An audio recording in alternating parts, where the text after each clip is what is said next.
Em nome de Jesus, nós oramos. Amém.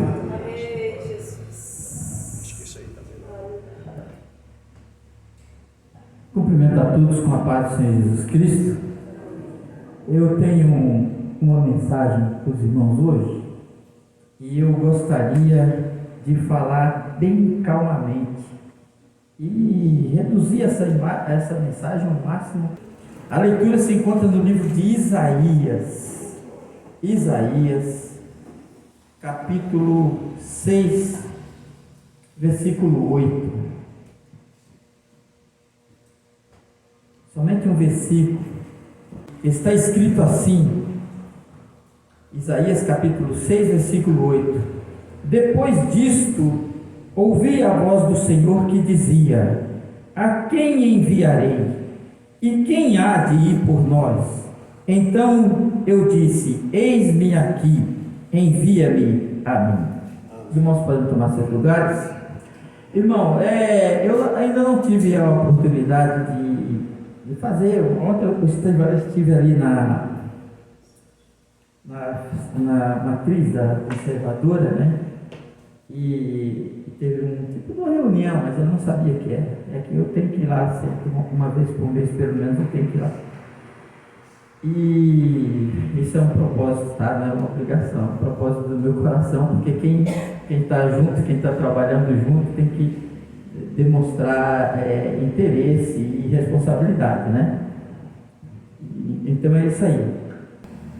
Irmãos, falando dessa palavra, eu passei a semana inteira, eu fico assim, matutando, sabe? Hoje eu passei assim, um dia horrível, assim, de cansaço, né? Não dormi à noite, né? A Ivana não está aqui, foi viajar. E eu digo assim: meu Deus do céu, será que eu vou aguentar ficar cuidando de igreja, cuidando da loja? Eu não tenho mais condições, né? Eu queria ter feito isso quando eu era mais novo, estou muito cansado. Irmãos, o sono é uma coisa tão terrível que chega a doer a cabeça. Se a gente dói aqui a testa, se você não dorme e fica com sono, chega a doer a testa, né? E é uma coisa muito difícil. E aí eu comecei a pensar, e eu entendo que Deus fala com cada um de nós, né? Você que sabe interpretar. E eu fico pensando: meu Deus, por que eu não tenho obreiros ali perto de mim? Por que não tem bastante obreiro? Aí ele começou a falar comigo. Por quê? Eu já sei por que é. Porque se eu tivesse obreiros, eu ia me atirar nas cordas. Eu não ia pregar, não ia dirigir. Tu hoje dirige, tu hoje prega, tu hoje dirige. Eu queria ficar de fora. Tipo assim: Ronaldo, eu sei o que você quer. Você quer fugir, você quer escapar. Entendeu? Mas você tem que entender que o negócio é com você. Você que tem que assumir. É a sua responsabilidade. Isso Deus falou fortemente comigo. Eu digo: agora eu entendi o que é. Por quê? Porque se tiver aqui muitos obreiros, eu vou dizer: um vai dirigir, outro vai pregar, outro vai dirigir, outro vai pregar. E quando que vai pregar? Nunca. Eu não quero pregar. Não quero nada. Eu quero achar alguém para entregar isso aqui e sair correndo daqui. Parece que é isso que eu quero no meu coração. E Deus sabe disso. Eu disse: não, é com você. Você que vai fazer. Eu digo: tá certo, Senhor. E eu fico pensando assim, hoje eu gravo essas mensagens porque, irmãos, quem faz um trabalho para Deus, e eu entendo o que eu faço, as pessoas precisam escutar isso, irmãos. Precisam escutar essa mensagem. Que eles ouçam, que não deixem de ouvir, mas a mensagem tem que ser pregada. Não é? Tem que ser pregada. Eu não compreendo. Eu fiz uma postagem no Facebook esses dias falando que você não é que os homens não somos, nós não somos que nem um animal. Nós não podemos saber que Deus existe e viver que nem um animal. E tantas coisas passavam. Olha, essa mensagem deveria durar 2 horas se eu tivesse que falar para você as coisas que me passou pela cabeça. Vocês mesmos são testemunha de pessoas que vêm aqui desempregado, pede para a gente orar pela carteira, pede isso. Aí quando eles pegam o emprego, eles desaparecem. Você sabe qual é a preocupação que um animal tem nessa vida? É só comer, beber e dormir e morrer. Então eles acham que tendo isso tem tudo. Onde está o propósito da nossa vida? Irmãos, Deus nos criou para si, para Ele. Deus nos prometeu vida eterna. O meu propósito nessa vida é alcançar a vida eterna. E aí o Senhor diz assim: não é o corpo mais do que o vestido, e não é a vida mais do que a comida? Por que você não entende onde está o propósito da tua vida? Outros ficam no mundo ganhando a vida, aí o Senhor olha e diz assim: de que adianta você ganhar o mundo inteiro e perder a sua alma? Será que você não compreende? Eu digo: Jesus, por que as pessoas não entendem isso? Porque se você não colocar na sua cabeça, na sua mente, no seu coração, o destino que nos aguarda, meus irmãos, é um destino cruel, indescritível e horrível. Então você deveria começar a pedir a Deus que Ele não exista. Deus, eu vou torcer para que tudo isso que a Bíblia diga não seja verdade.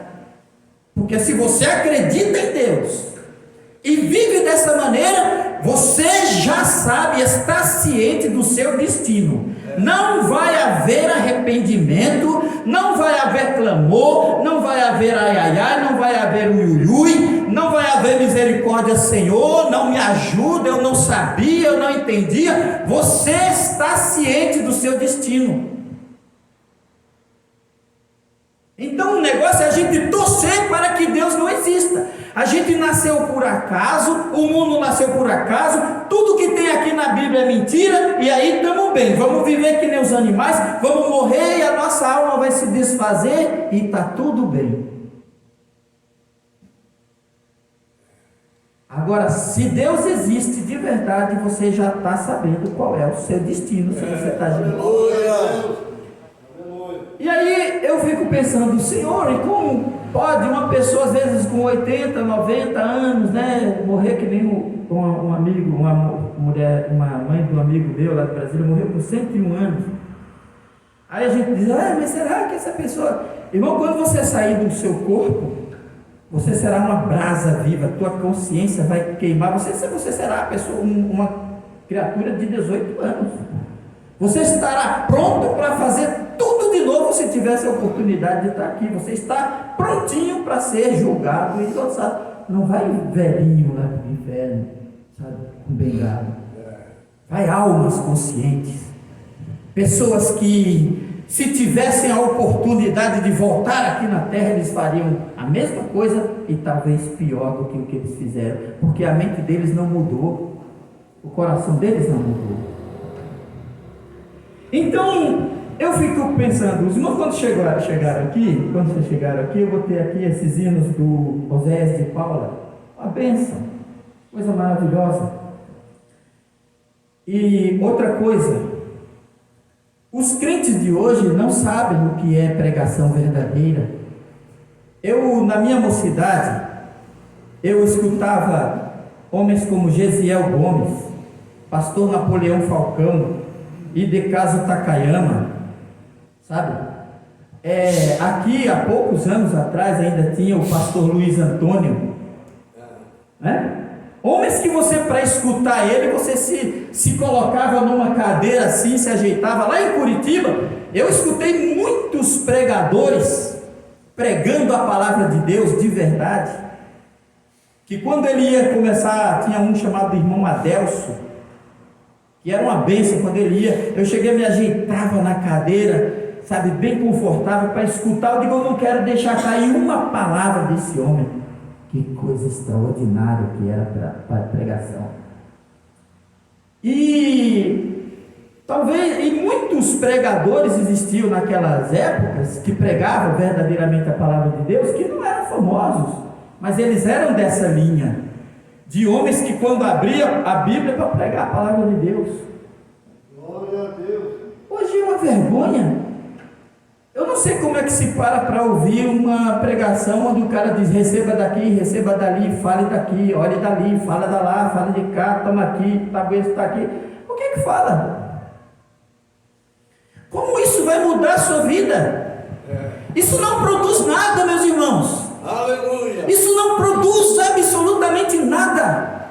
Eu ia trazer para vocês aqui um livrinho que eu tenho desde 1983, eu tenho na minha casa, chama-se Ultimato, se não me engano. E ali naquele livrinho, Deus me fez lembrar. Tu lembra daquilo? Eu lembro, Senhor. Eu li aquele livro e tinha uma frase que dizia: se há alguma coisa para fazer e não há quem faça, a responsabilidade é sua, é com você. E eu nunca esqueci disso. Nunca esqueci disso. Então, meus irmãos, quando a palavra de Deus, ela produz resultados na nossa vida. Agora, como é que se para escutar esse tipo de pregação? Agora eu vou mostrar para você uma coisa que me preocupa. Eu digo: Senhor, isso é muito cruel, é muito triste. Sabe, você entender que tu estás com as mãos estendidas, que tu queres falar, porque, como aqui no caso de Isaías, ele teve uma visão e ele viu a glória de Deus. Era importante que esses homens do passado tivessem tido esse contato, para nos contar, para dizer como é que é. Imagina João na ilha de Patmos. Você está ali no meio do Império Romano, a maior potência que existia na face da terra, uma pirâmide de poder que fazia estremecer as nações. Assim era o Império Romano. O imperador tinha em suas mãos o poder da vida e da morte. Então um crente lá andando na rua, quando via, ela vê aquele batalhão de soldado que o barulho se ouvia de longe, as pisadas dele. Qualquer crente, vivendo num ambiente daquele, ele acha que Deus não existe, porque ele olha para os homens, ele olha para as coisas, ele olha para o poder que o homem tem. Olha o César, o poder que ele tem. Olha esse soldado, chega numa repartição pública, alguém fala contigo, você baixa as orelhas, porque você acha que não tem ninguém, que você acha que o poder está com homens. Mas Deus deu esse privilégio a João, dizendo assim: João, sobe para cá, eu vou te mostrar o que é poder e quem é que domina sobre isso e sobre aquilo. Aleluia. E puxou ele chegou lá e ele viu a glória de Deus. Era importante, meus irmãos, era importante que ele soubesse que o destino da humanidade está nas mãos de Deus, que esses exércitos são instrumentos de Deus para despedaçar as nações. Que é nisso mesmo que Deus diz assim: olha, quando Israel pecava contra Deus, ele pegava o exército da Síria e jogava sobre o povo dele, porque o poder e a força estão com o Criador.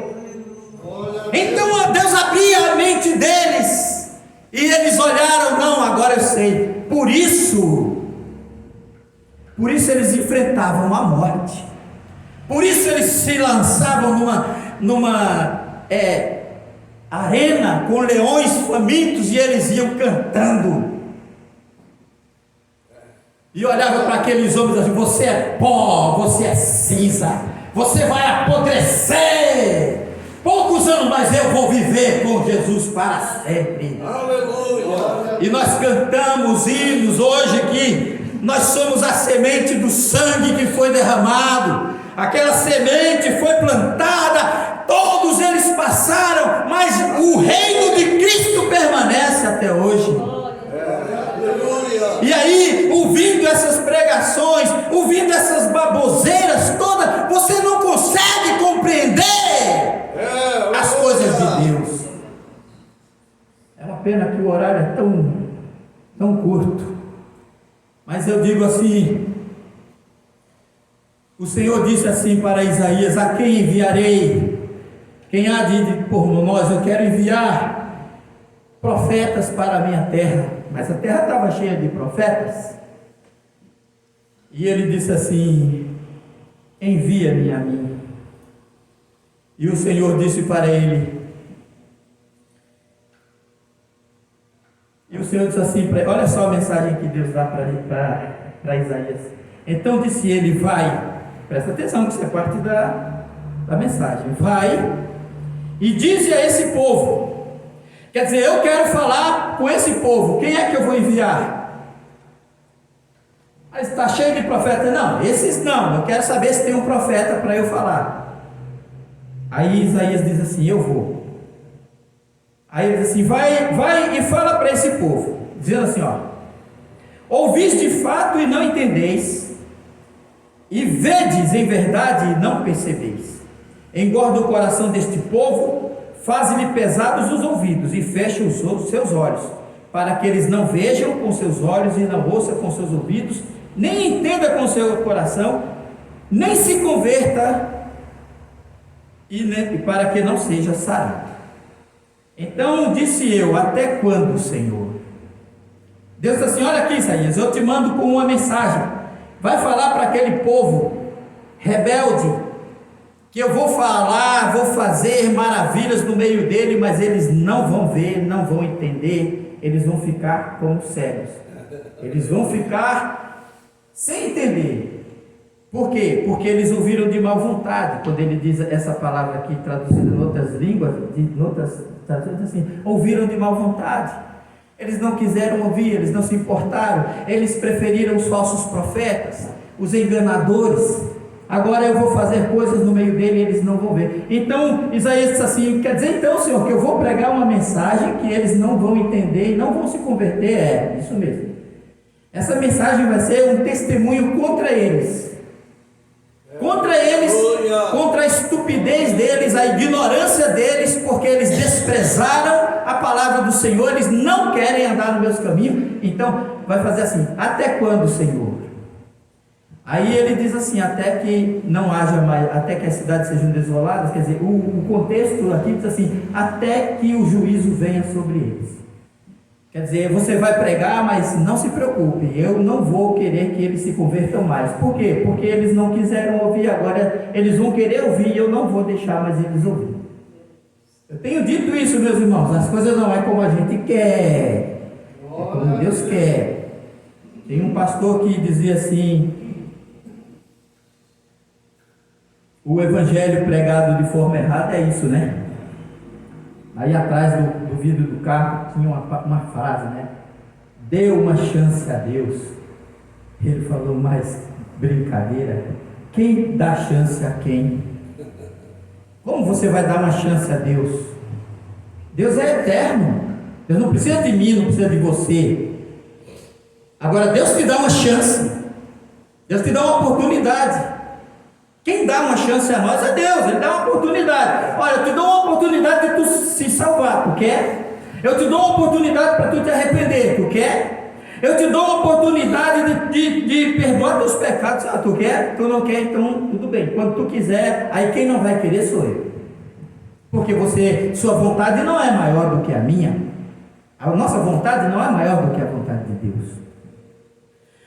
Aí, pulando para o capítulo 29 do mesmo coisa, continua na mensagem de Isaías, capítulo 29, versículo 9, aí aqui está mais uma parte.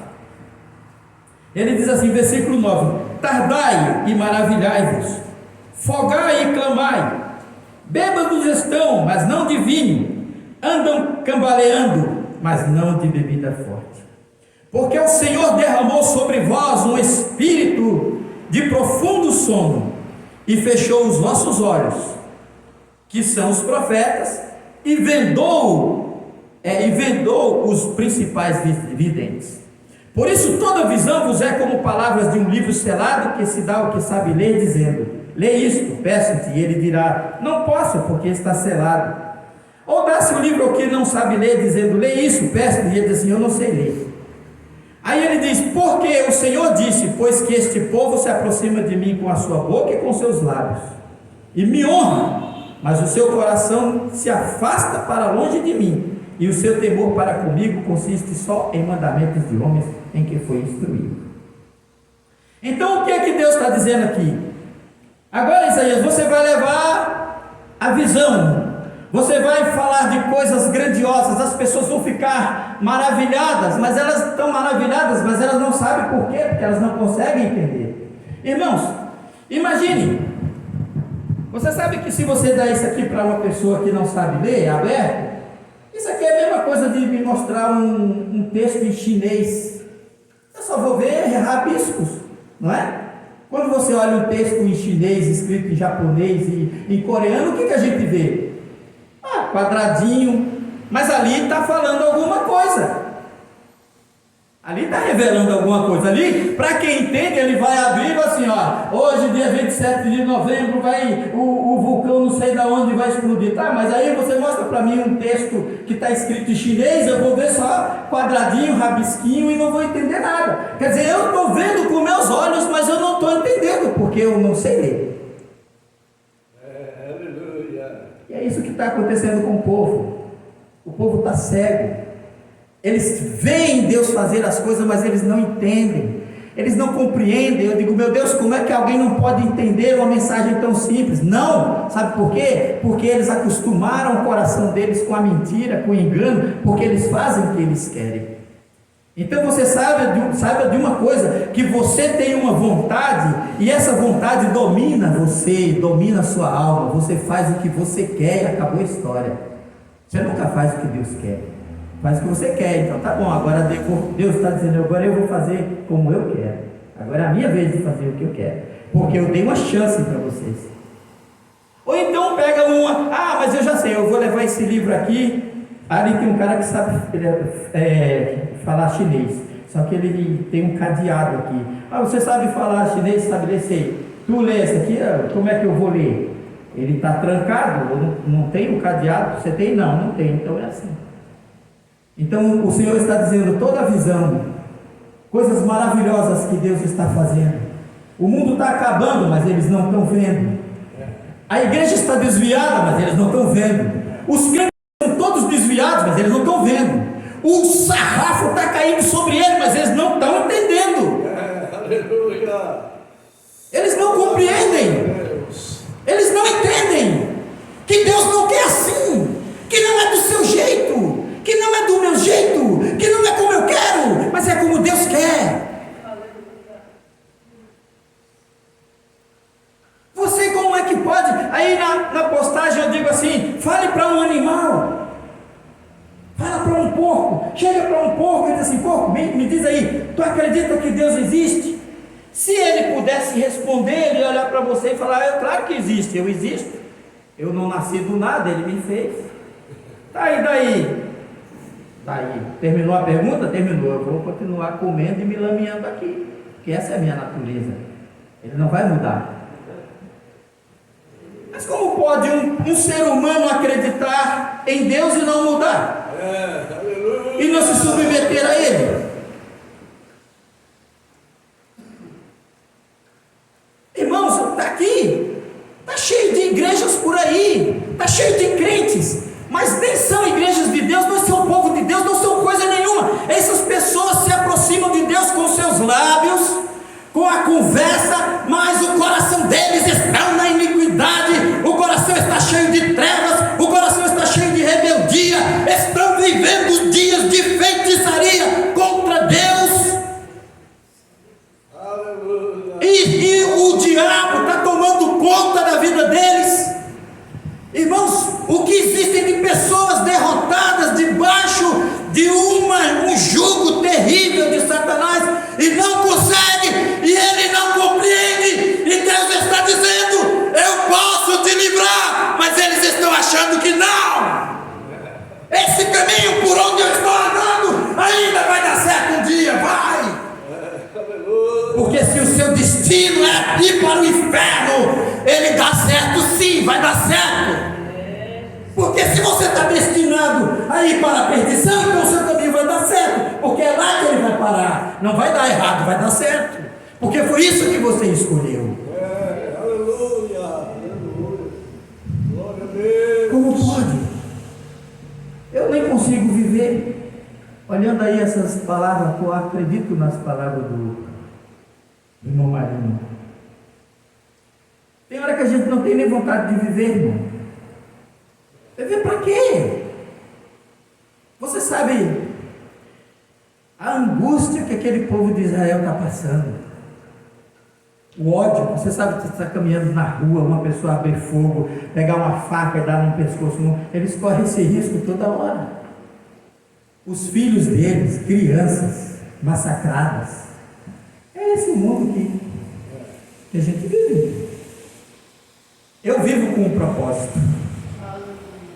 Eu vivo com um propósito. Eu não sou que nem um animal.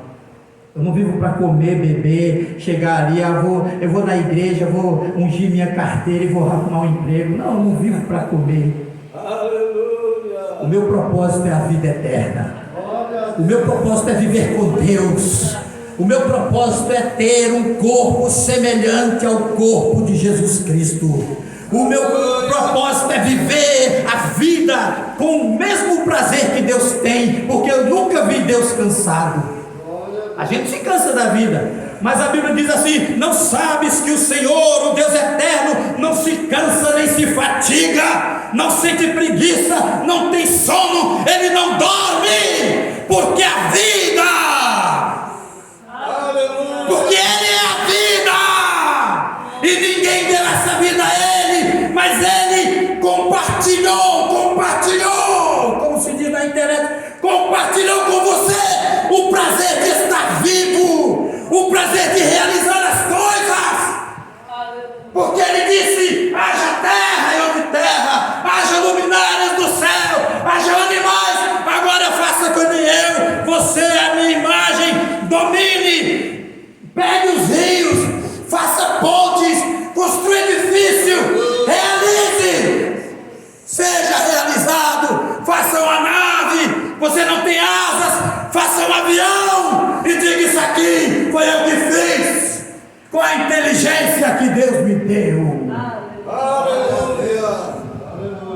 Isso foi o que Deus nos deu. Ele nos deu a vida. Quem é que quer morrer? Eu acho que nessa noite aqui só eu e o Marino falou isso. Te cuida, Marino. Pode chegar mais rápido para nós do que a gente imagina. É melhor a gente mudar esse discurso. Jesus, eu quero viver. Quero viver. De repente, tu não quer mais viver não? Está cansado? Tá aí também. Esse é tão ruim, eu vou ficar com saudade. Ficar com saudade da esposa, dos netos, dos filhos. Já que tem que morrer, que não seja agora. Já acrescenta alguns anos de vida aí. Agora é assim: as palavras da Bíblia estão seladas. Eles não conseguem ver, não conseguem enxergar. Eu digo: o que eu vou fazer? Quando ler uma palavra, sentir o coração estremecer, essas palavras saírem da boca do Criador, mas entregue para um crente morto, entregue para uma pessoa morta espiritualmente. A Bíblia diz: aquele que é espiritual discerne bem tudo. Quem é carnal não discerne as coisas de Deus. Não estão indo se divertindo por aí, cegos, tolos. A palavra está sendo pregada, mas eles não veem. Eles só enxergam o que eles estão fazendo. Tem uma palavra aqui no livro de Isaías que diz assim: vocês estão tapados de chaga da cabeça aos pés, vocês não estão vendo. Vocês estão na miséria. Olha a miséria que vocês estão vivendo. Por que vocês estão assim? Porque nós queremos andar no nosso caminho. A gente quer fazer do jeitinho que a gente quer. A gente não quer do jeito do Senhor. Não é? Quando a Bíblia diz que não é a comida, não é a bebida, não é a morte, nada pode nos separar do amor de Deus. Mas tem gente que só vive para isso, só quer saber disso. Né? Quando na verdade tudo pertence ao Senhor. Nem só de pão viverá o homem, mas de toda palavra que procede da boca de Deus. Quem viver com essa esperança, quem vive com a esperança dessa, Tem que ter prazer de viver. Propósito. Gratidão a Deus. Gratidão porque tu me deste a vida, Senhor. Eu me ajoelho e digo, Senhor, obrigado pelos 5 sentidos da alma que tu me deste. Olha que coisa maravilhosa as mãos. Se você não tiver os olhos, isso aqui é madeira, isso aqui é uma almofada. Você consegue perceber as coisas. Você enxerga com as mãos, o tato, o olfato, cheirar um cheiro de uma comida. Isso dá prazer. Comida cheirosa, dá fome, né? O paladar. A pessoa comer uma comida e sentir o gosto, isso dá prazer, né? Ouvir. Olha, os irmãos sabem que eu não entendo nada de música, mas quando estou ouvindo a música, eu consigo perceber o som da guitarra quando tem muitos instrumentos. Aquilo dali é uma guitarra, aquilo dali é um violão, aquilo dali é um piano. Cada um instrumento canta diferente e numa harmonia. Que prazer! Não é prazeroso escutar uma música? Não dá prazer o som dos instrumentos? Isso é prazer, foi Deus que te deu.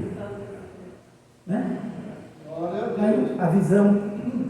O que é nós sem visão? Ah, Senhor, graças te dou porque eu posso contemplar tua glória, os planetas, as estrelas. Como meu Deus é grande. Não foi isso que Deus te deu. Aí você sai daqui e você diz assim, que pregação maravilhosa. Aleluia. Aí você diz assim, meu Deus, mas por que não funciona na minha vida? Será que você não ficou cego? Será que você não embotou o seu entendimento e você agora não consegue mais enxergar? É isso que ele está dizendo aqui. Não, você fica admirado, tardai, maravilhai-vos. Bebos estão, as não de vinho, as de um espírito de, é assim que vocês querem viver? Vou derramar em cima de vocês um espírito de profundo sono. São rebeldes. Não querem fazer como eu mando? Então, vai dormir. Cambaleia. Irmão, você já viu um crente com sono na igreja? Cada cabeçada que ele dá. Isso é sono. Sono espiritual. Isso é morte espiritual. O sono, irmãos, é o sono da morte. Como você não pode ver esse segredo? Tardai. Sim, tardai. Tardai quer dizer, demore mais um pouco onde você está. Fique aí mais um pouco. Continue fazendo o que você quer fazer. Eu vou continuar fazendo obras maravilhosas. Você vai ficar admirado. Mas você não vai entender. Você não vai compreender. Porque eu derramei sobre você um espírito de profundo sono. Agora você tem que entender que não se contende contra Deus. Você tem que compreender que ninguém é maior nem mais forte do que Deus. Não existem armas nesta peleja. Quando a gente se submete ao Senhor para fazer a vontade, Ele nos dá a sua graça. Mas muitas igrejas se desviaram e os crentes se desviaram junto com elas e estão em igrejas fazendo só Deus sabe o que.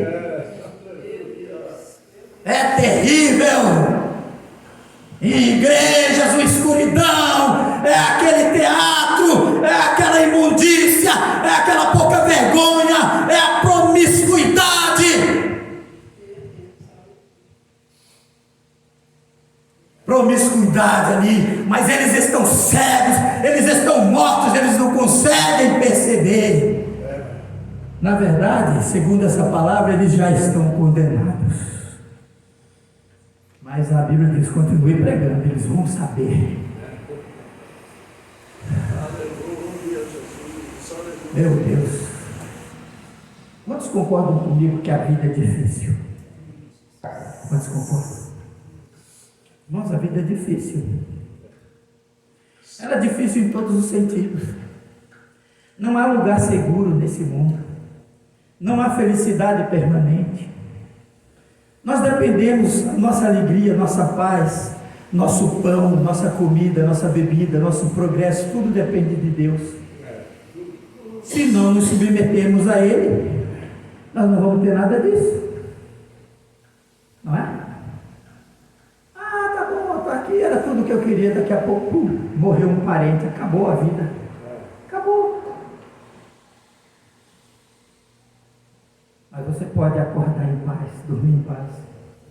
Vou falar nisso quando eu chegar em casa, eu vou dormir que nem uma pedra.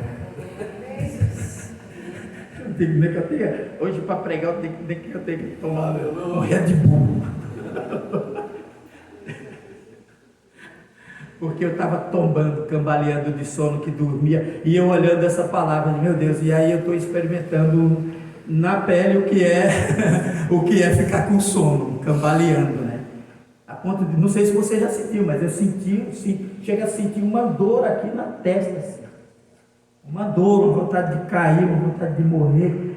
Eu digo, mas eu tenho que ir para a igreja hoje, e é comigo, eu vou ter que pregar.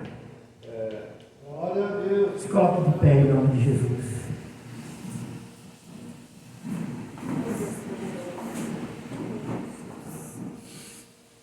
Pense mais uma vez, eu peço. Pensa no teu destino. Você pode ficar pensando assim, o inferno não existe. Ah, pode ser. Tomara que não. Ah, Deus não existe. Ah, o mundo sempre foi assim mesmo. É. Sabe que é mais fácil acreditar em Deus do que não acreditar? Porque, vou dizer para você, onde estava a cidade de Gravataí há 200 anos atrás? Não existia, não estava aqui. Onde estava o Brasil há 500 anos atrás? Era só mato. Em 83, eu trabalhei na Surgindo pela vez. Há 3 mil anos, onde é que estava a Europa mergulhada em cabaninhas num canto e no outro? Então vamos recuando. Está aí há 6 mil anos atrás, como era? Bom, tinha bem pouca gente no mundo. Se você for recuando, vai chegar um momento em que nem a Terra existia. Quer dizer que tudo que tem um começo tem fim. Se teve um começo, tem um fim. A Terra não veio do nada, tudo nasceu do nada. Como é que as coisas nascem do nada? Essa é a única explicação que o ser humano tem para dizer que o mundo veio do nada. Eu prefiro acreditar em Deus, que fez todas as coisas. Se existia um nada, aí o nada fez tudo, então o nada é Deus. Você não concorda comigo? Né? Ah, mas era uma coisinha de nada que explodiu, então essa coisinha de nada era Deus, então vamos adorar ela, porque ele criou tudo. É fácil acreditar em Deus. E os homens vão para o inferno porque são incrédulos, porque Deus não aceita a incredulidade. Porque o homem sabe que Deus existe, ele nega. Quer negar, mas ele sabe, ele tem que saber que Deus existe. Você quer fazer uma oração? Você pode vir aqui para frente.